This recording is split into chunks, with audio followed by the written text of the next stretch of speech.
Hello, ladies and gentlemen, and people of the internet. Welcome to Pez of the Mind. I am James Phoenix. Joining me today is Chris the Mole, Hello.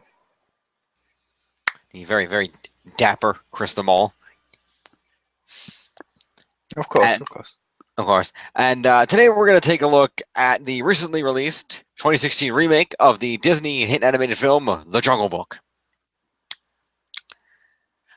Of course, this is a live-action remake of the original animated film, involving CGI animals and a couple of human characters. Yeah, I'd say there was probably as much animation, ironically, as the original. Yeah, true. So, I going into this, I really didn't remember that much about the animated one because I watched it years ago. So I didn't have that much memory of much about it. So I kind of went into this basically, other than knowing who the characters were, I kind of went into it blind. I'd watched the animated one about a couple of months back, Oh, fair enough. So you but had just context. before this came on, but I still went into this expecting it to be completely different. How close was it? It was close enough. It was close enough, but I honestly think they did a good job of making it it's not like a scene for scene remake or some shit. That's good. So, That's good. and it's got like more of a story, so that's cool. Yes. Cool. Yeah, the story is very, very good. If you're not familiar with the Jungle Book, it's a story of a young boy named Mowgli who ends up basically alone in the jungle, and he's taken in by the animals of the jungle, specifically a panther brings him to a wolf pack who raises him as their own, and it's about his adventures coming to terms with being a man cub in the jungle and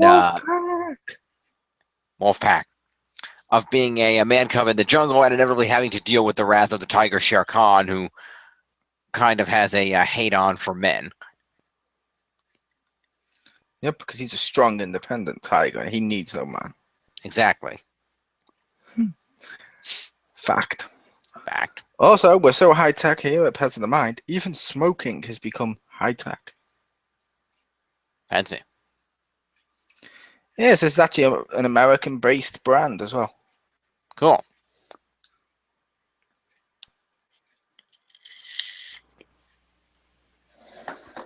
I like them. But yeah.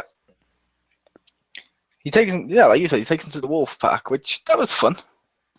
Yeah. I like the wolves. Yeah, the CGI on all the animals was really good. Like, they really looked realistic, and the fact that their mouths were talking didn't look out of place like it was forced on the animals. And I think that was pretty cool. It was. In the original, I don't think they went into much detail about the wolves. Yeah, I feel Whereas like this one, they have their own little hierarchy and rules and families and emotions, and that's kind of wonderful. the strength of the pack is the wolf, and the strength of the wolf is the pack. For life. Yes. Still not as good as the original. Anyway. Which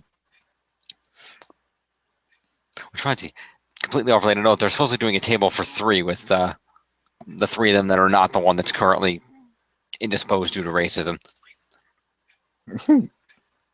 Nice. But Well, anyway.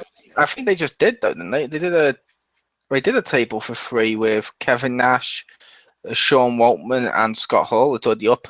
Oh, it's up already? Okay, I don't remember seeing a commercial for Yeah, it, but I thought it and was it's so not forthcoming. listed as NWO. It's listed as part of the Click thing because it's part of the Click DVDs. Gotcha. I'm like, really, Triple H? You didn't have you, Sean Nash, or you, Sean, and you know what I mean? You would think. At any rate, back on topic. Yeah, the animation was very, very good. It was very smooth. Everything looked realistic. And my biggest fear was because in 2D, drawn animation, it's easy for animals to talk and stuff because you're animating it that way. With CGI, it can be difficult to do that. Particularly, I think the big advantage is that they fully animate. They fully animated everything. They didn't try to have real animals and then just try to put the mouths on there. Because whenever they do that, it always looks fake as hell, and I hate that. They do that in so many terrible animal movies. Whereas in this case, they fully CGI the animals, but I think they brought in animals to actually base their animations on and scan in, and then CGI'd the full animal, so it looked really, really good.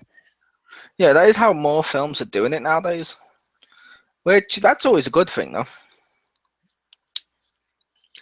It is. As opposed to when they try to bring in the real animals, and it's like, the Mouse movie, but you can tell the animals are looking at crap off screen, and they're looking over here, and they're being taunted to make them look over here. See, I always used to like the peanut butter trick.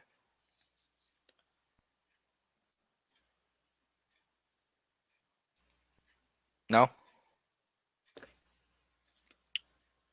It's the way they worked since Mr. Ed and Babe and stuff, where they put peanut butter in the animals' mouths, and it makes To them. make them, yeah, that's right. I've heard of that. That's how they make them speak. I know. Sorry to have ruined that for you. No, that's okay. And you just have to be careful because when you're talking about animals and the peanut butter trick, there's another connotation there. There is. That's exactly why I worded it that way. Additionally, great for this film was the voice cast. The voice cast was amazing. Most of them were.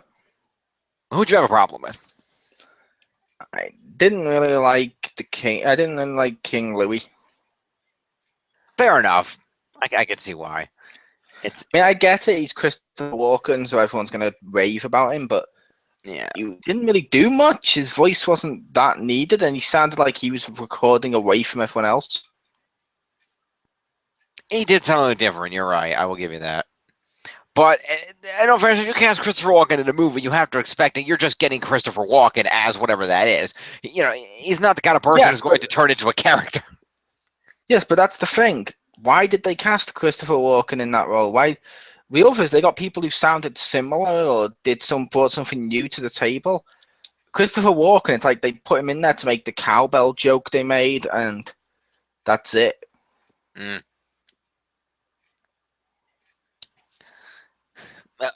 Internet fan service. I don't know. But yeah, it is a little weird. I did like the fact that they made the Louis character age Gigantopithecus though, rather than just regular orangutan, because I thought that was cool. See, I liked him being the same size as Mowgli when he was singing to him and dancing in the original and putting his arm around him and so it was wonderful. I don't know. The giant one, it was cool to see, and okay, it was great CGI for the sake of it, but we didn't need to see him destroy buildings and stuff. True. It's a cool action scene though. Yeah, I've seen better. Necessary, but yeah, I don't know. It's not even the best action scene I've seen that week because I also went to see Avengers that week.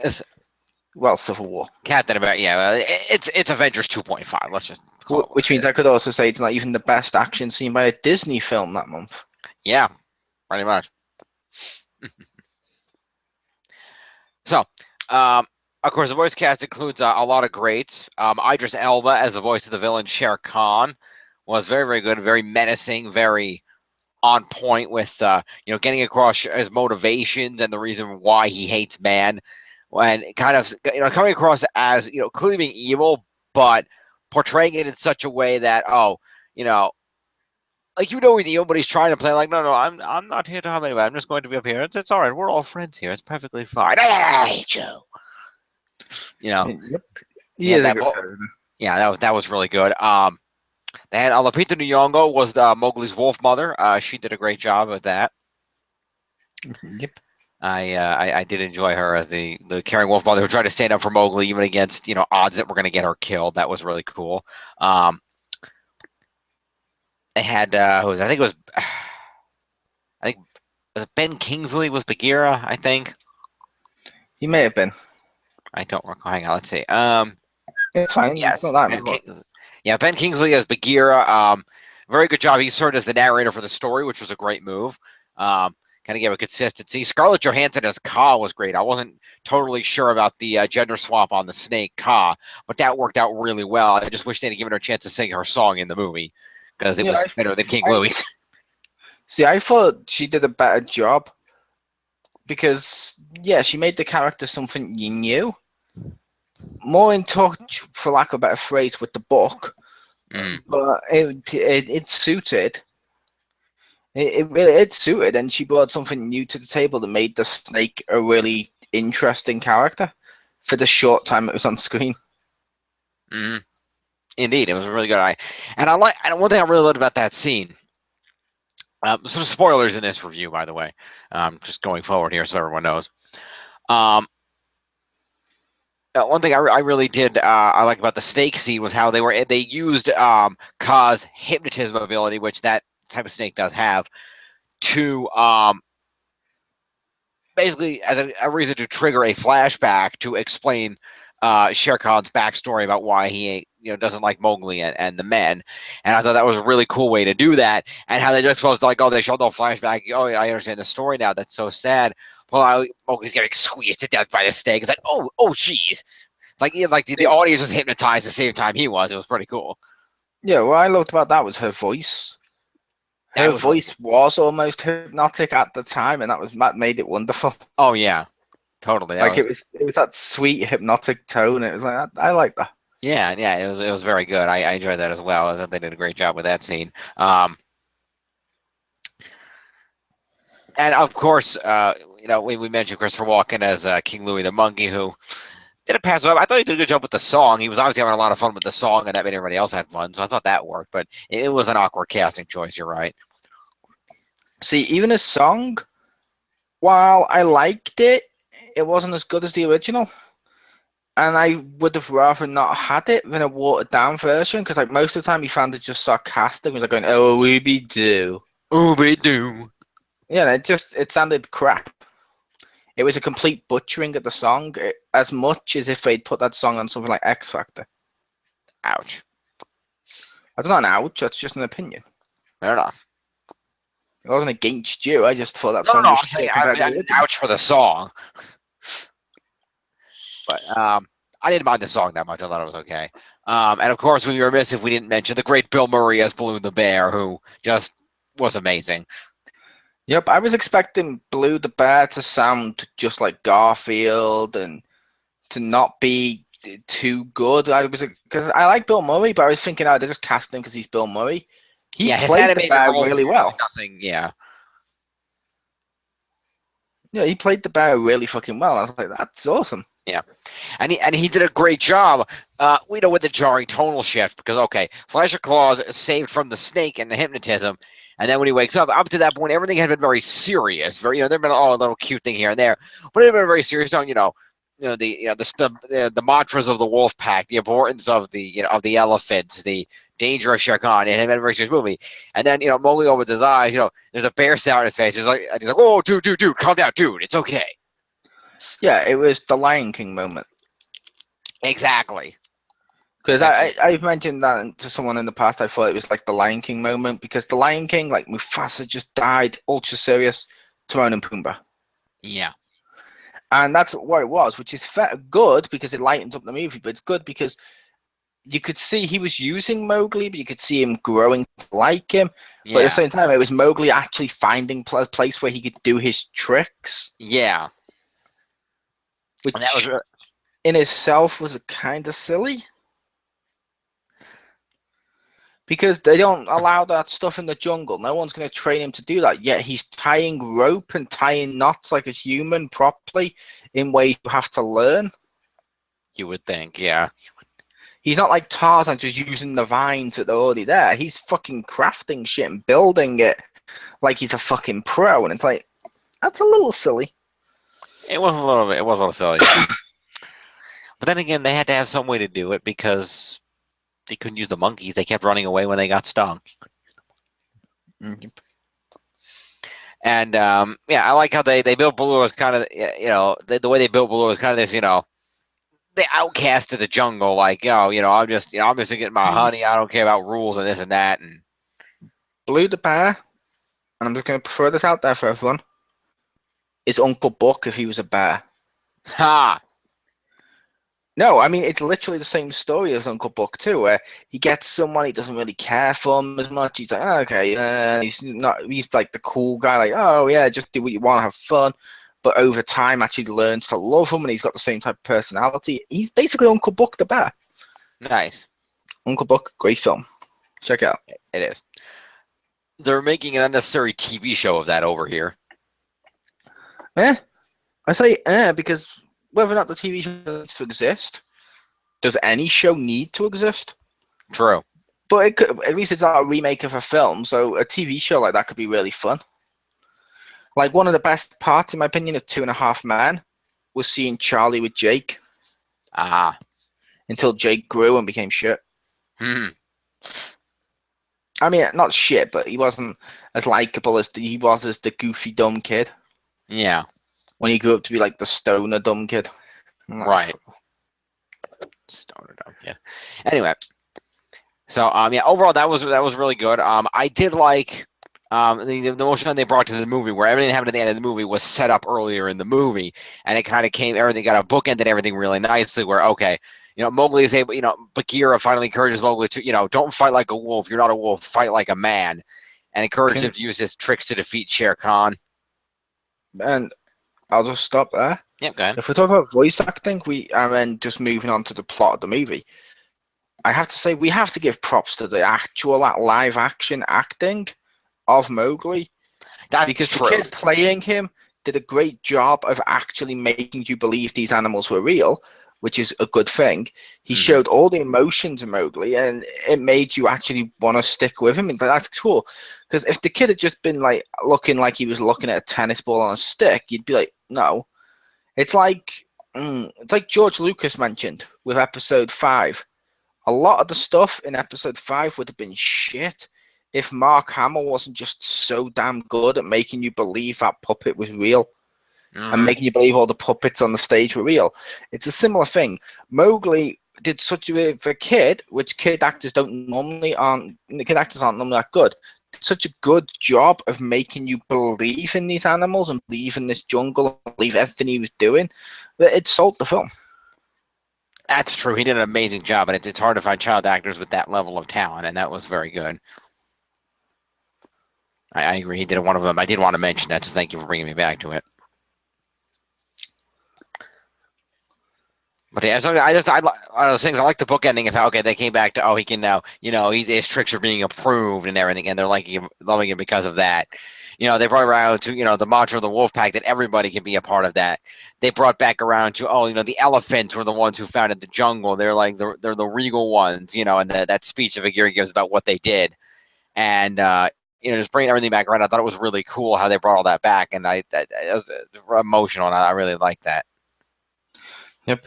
I also liked the scenes on there too, like little bits like Mowgli grabbing the flame and just running after fucking Shere Khan after what he'd done, which Shere Khan didn't know he would do that. He hadn't planned for that, but then you just see the whole forest go up, and like he even says, "Oh, it's not me they're afraid of now." Yeah. And Mowgli turns around, and the whole forest is burning down. He's like, "Oh shit!" Then he does the stupid thing of throw it down. Yeah. I like what Shere Khan calls him out on it too. Is like, that is the dumbest thing you could have done. Exactly, yeah. Because he tricks him into he basically gives him a moral speech about how, come on, you're basically me at this point. Go on, attack me with the fire. Prove what you are. So he throws it. It's like, almost like really, you fell for that? And that leads to Baloo getting fucking mauled. Yeah. But props to Baloo for finishing character arc of caring for people other than himself and stepping up and being the first to start the wolf mantra and begin the attack. Yep, that was cool. He took care of a kid in the middle of the wild and eventually made a heroic sacrifice for him. Yeah, Piccolo did it better. Yeah, nice. Piccolo's awesome. Indeed. But no, like I said, I like that, and like Mowgli tricks Shere Khan at the end. It sort of beats him with his tricks a little bit. Yeah, and I'm like, that's awesome. And with the lesson he learned in the opening scene of the movie, and that was pretty cool. Although that may have also been the dumbest part of the whole film. Okay. For me, I don't know wrong, I loved it, but when at the time, even watching, I was like, how the fuck is he getting down? He's tied himself to a tree that's now covered in fire, hanging on a rope. No one, what, Blue climbs up and pulls up the rope? The monkeys? No, no one was there to help him at that point. We never saw it. Just next scene, he's like, yeah, that happened. Funny story about how I got down from that tree. Credits. Ah, nice. But I'm not sure if you found that dumb, but he was just swinging. I'm like, how the fuck are you going to get down? You're literally above fire on a rope on a tree that's burning like all the other trees. What the, how this isn't going to end well for you? I was caught up in the moment. I really didn't think about it, but that's a very valid point. I was like, how? At least if they'd shown him be rescued, I would be like, okay. Like if we'd seen the elephant put out the water underneath him and Mowgli drop on top of an elephant, cool. It would have been stupid because he would have broken some of his bones in doing so. However, I will go with Zorro logic if I don't give a shit as long as he lands on his horse. Yeah. Or Lone Ranger logic for some people. Mm. Hey, ho, Silver. Away! Nice. I'm full of really relevant pop culture references tonight. You totally Uncle are. Buck, Lone Ranger. I'm on fire. Mm-hmm. Fun fact, though, they're making another Zorro reboot. Ah, cool. Should be interesting. They cast some naturally, obviously a Spanish actor. I hadn't heard of him, but I guess he's done some Spanish movies or something. So props to that. Right, nice. Well, I did enjoy the last series where they were semi-reboots. Yeah, that was kind of cool.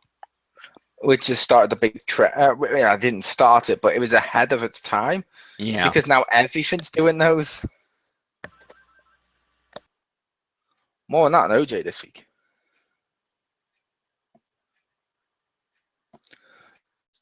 He's going to be AFKing in a sec because he's going to be answering a phone. But yeah, basically. Sorry about that. Yeah, like I said, ahead of its time. Yeah, it was. You're absolutely right. But overall, yeah, movie was very, very enjoyable. I highly recommend it. If I was going to give it a score, I'd. Also, yeah. What's they that? changed the end. Also, as I pointed out, they've changed the ending. Yeah, the original doesn't he go back to the man village? He goes back to the man village, but as even the director put it himself, basically, or someone did an interview, he was pressured into leaving his friends behind for a girl. That's right. Because There was that's a what he girl. left. Yeah. Yeah, he left for the love story. This time, they left it open so that the village is still there. He could have a love story. That could be a sequel, but he's not just necessarily abandoning friends straight away. And therefore, they've left it open for more stories. And I like the new ending. I really do. It's like I said with the Watchmen ending, when they changed the movie ending for Watchmen. I'm like, yeah, it's different to what happened in the comics. But I'm like, it had to be. The comics ending was literally to point out some of the stupidest moments in comics where it's like, oh, now a big fucking octopus attacks. It was a parody-ish or lampshading of the genre. On film, you're not going to get that as much. And on film, when people do those, you're not going to say, oh, it's lampooning. People just be like, that's shit. So they made a different ending, and it worked for film. For Jungle Book live action film, this ending worked because I want to see a sequel. Yeah, I think it's already in production. They said. Nice. Which is good. Let's give you a sequel, the Jungle Kindle. I see what you did there. Thank you. Indeed. But what was I going to say? Oh, the other question we need to ask ourselves is, of course, there is another Jungle Book movie coming out in 2018 being made by Warner Brothers. You think that's going to hold up? I think it's going to happen now. It could do. It could still come out. But with the success of this one, how praised it is and all that, I don't really think Warner Bros. Are going to do that because they're just releasing a film that's not going to be as good in terms of the scale as this one.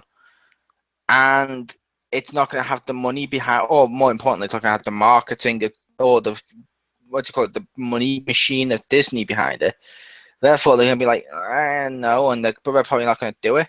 It's like, I love the Tim Burton Alice film. Mm-hmm. I'm looking forward to seeing the sequel. I'm disappointed because that film is the reason I never got a film of my American McGee's Alice. Mm. Because while that one has a better story, they were like, against the Disney version of Alice? No, we can't do it. And they Mm. just pulled away.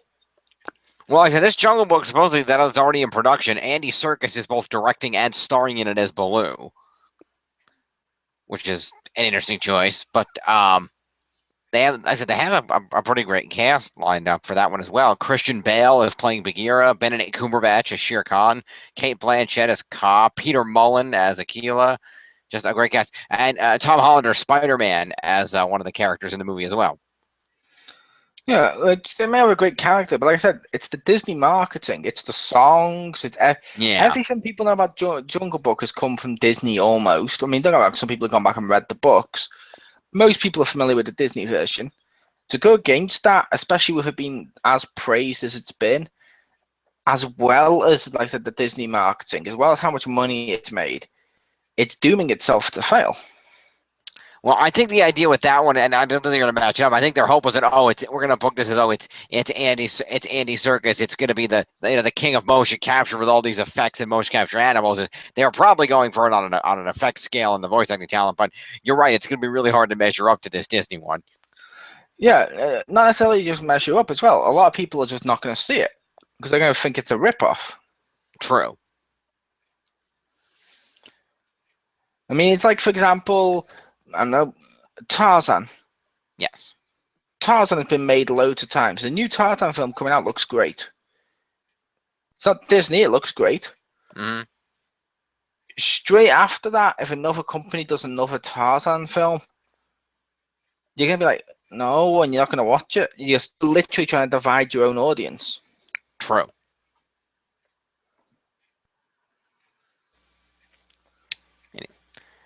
Well, but like I said, I also liked how he kept referring to it as the red flower. Yeah, that was cool. I like that name for it. Yeah, the red flower, and I like how the animals they showed how the animals didn't totally understand it or what it was or how it worked, which is why they weren't able to master it, unlike the men, which was kind of cool. They showed us from an animal's perspective what fire is. Yep. And like I pointed out at the time, and I think you said you didn't catch it or didn't realize until I'd mentioned it to you as well, they did a Christopher Walken joke. I did not catch that. Yeah, inside the monkey cave, the thing Mowgli lifts up and shakes before he comes out is a cowbell. Well, yeah, that's right. He did pick up a bell. I forgot about that. I didn't connect it. Not a bell, a cowbell. I didn't connect it. It's Christopher Walken, and I'm like, part of me in the cinema is just like. That's I didn't connect the two in my head, but that is funny. Yeah, my niece was like, "Why are you giggling?" I'm like, I'll explain afterwards. I explained to her afterwards. What? And I said, "Okay, you know the bit I was laughing at?" And she's like, "Yeah, more cowbell." She's like, "What?" And I'm like, "You wouldn't get it, but that's fucking hilarious." I think that's the only reason he was I don't think he was the best casting choice, but that joke was fucking funny. Fair enough. Assuming that was why it was there. Yeah. I mean, I find it really hard to believe you got Christopher Walken's the voice he uses a cowbell, and it's just a coincidence. Yeah.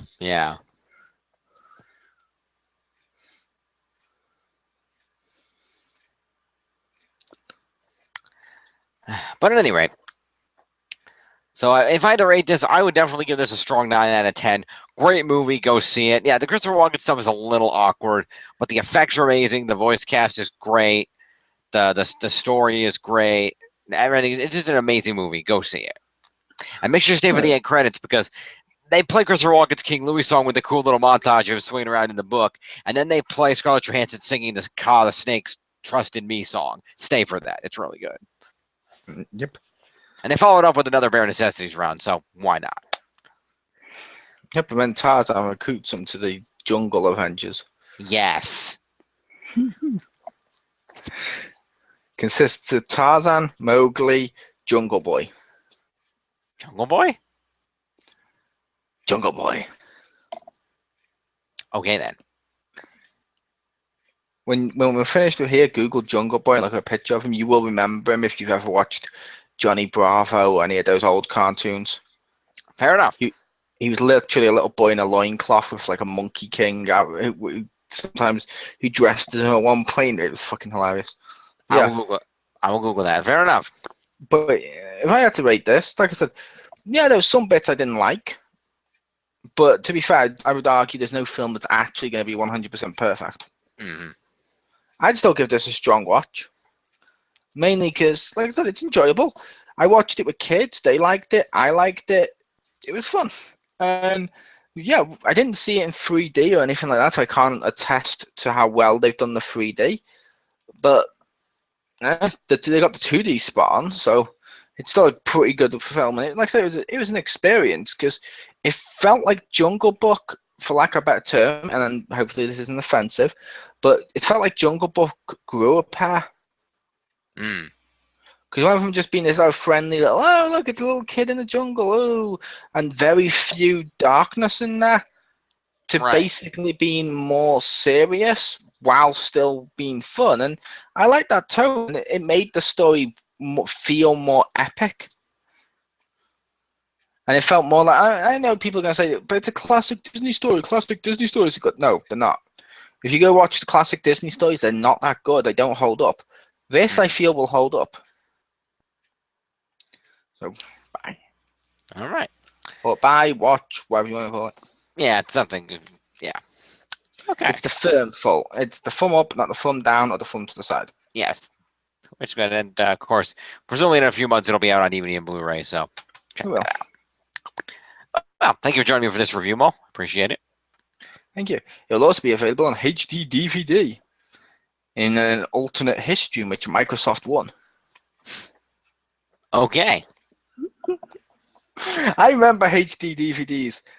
And oh my god, not long ago, Jim, Yep. my local game store was selling Xbox 360 HD DVD players for like £8 and a stack of DVDs, a stack of HD DVDs like that with it because no one wanted them. Wow. I'm not saying the format was shit. It really wasn't. And before anyone thinks, oh, you're bashing Microsoft, I'm not. It was just funny. Mm. Fair enough. Well, this is the Jungle Book, and we'll see you next time for another review here on Pez of the Mind. Peace.